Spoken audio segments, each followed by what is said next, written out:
Hi, my name is Bianca Alvarez, and I'll be talking to you guys about Swimmy by Leo Lionni, who is also the illustrator of the book. And this book, I would use it in first grade, and the literacy component that I chose for this book is comprehension. And some steps to comprehension would be when you're reading the book, you can ask the students questions about what you just read and how it relates to them.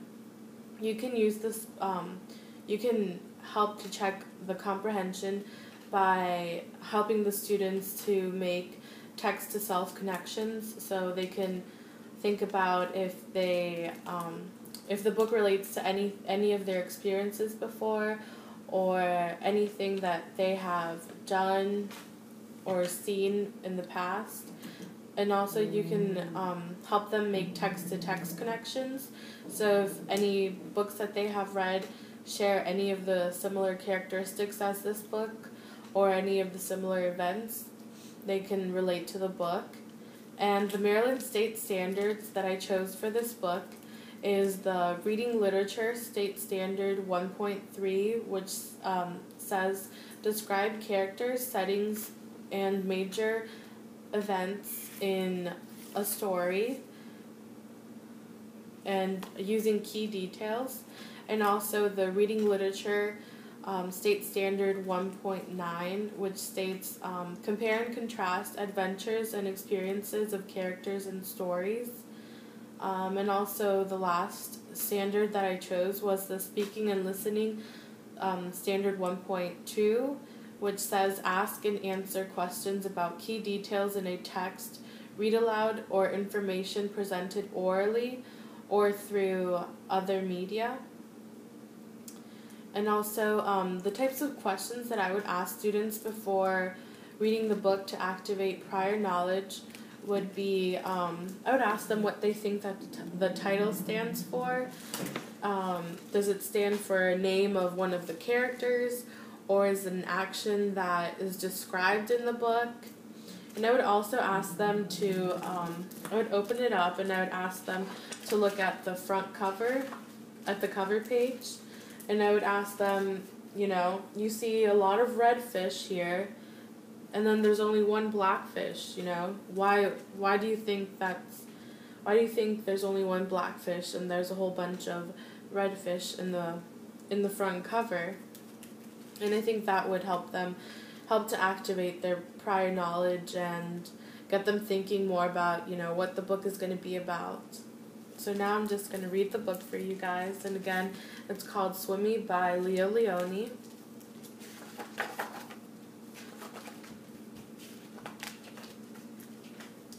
A happy school of little fish lived in a corner of the sea somewhere. They were all red. Only one of them was as black as a mussel shell. He swam faster than his brothers and sisters. His name was Swimmy.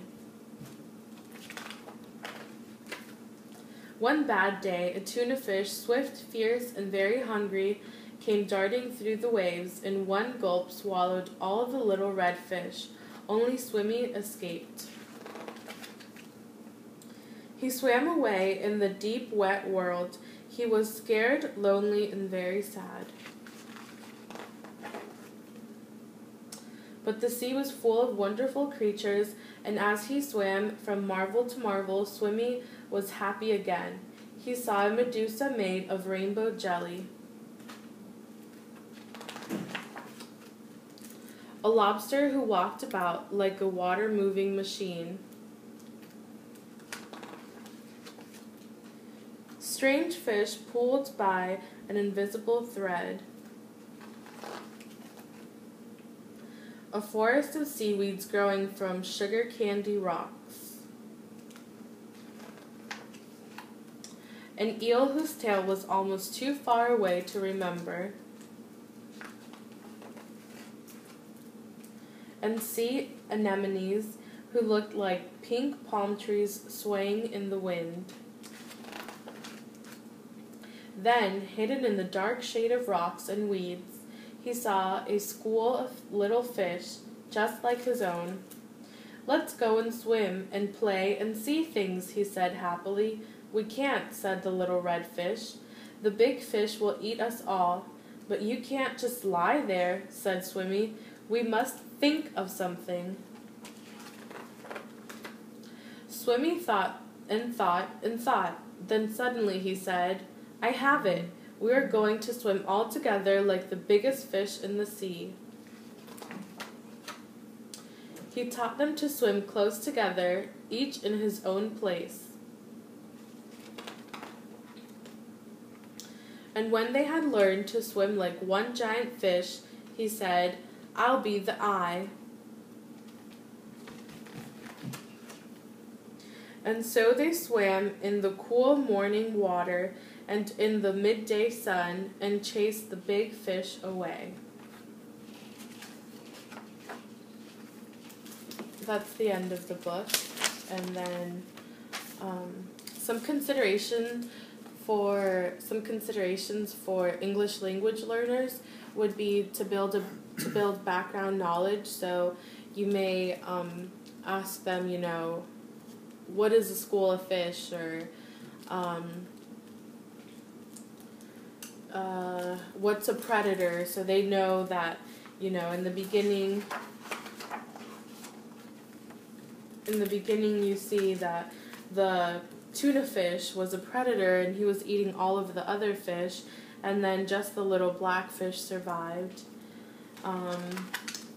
Some other things that you can build the background knowledge is what's a lobster, or what's a medusa, for example, like